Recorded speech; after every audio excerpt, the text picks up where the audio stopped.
Ассаламу алейкум достар.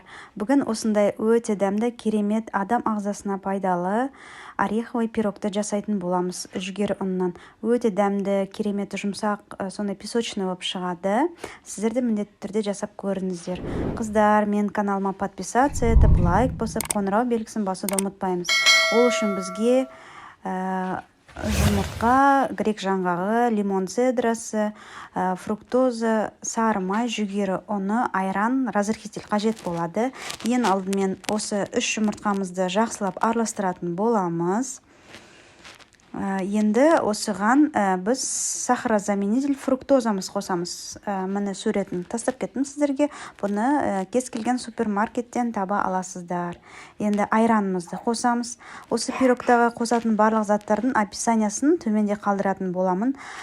Тура солай жасасаңыздар, өте дәмді болып, бір істегенін шығатын пирог бұл жалпы. Жасалу қатты қиын емес, оңай.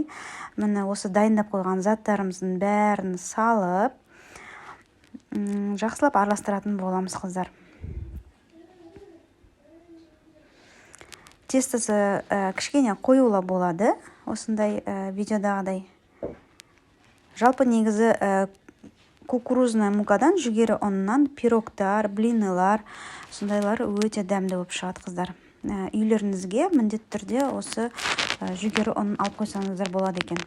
Мінекей осындай формасы 24 диаметр 24 сантиметр формаға салмамызды салып, пирогымызды қызып тұрған пеште 180-200 градуста пісіретін боламыз. 20-25 минутта пісетін болады пирогымыз. Піскен піспегенін зубочисткамен тексерсеңіздер болады. Осылай ұрып қоямыз біркелкі болу үшін. Мінекей біздің өте пайдалы, жұмсақ, дәмді пирогымыз дайын болды. Қыздар, сіздер де міндетті түрде жасап көріңіздер. Видеоны соңына дейін қарағандарыңыз үшін рахмет. Сау болыңыздар.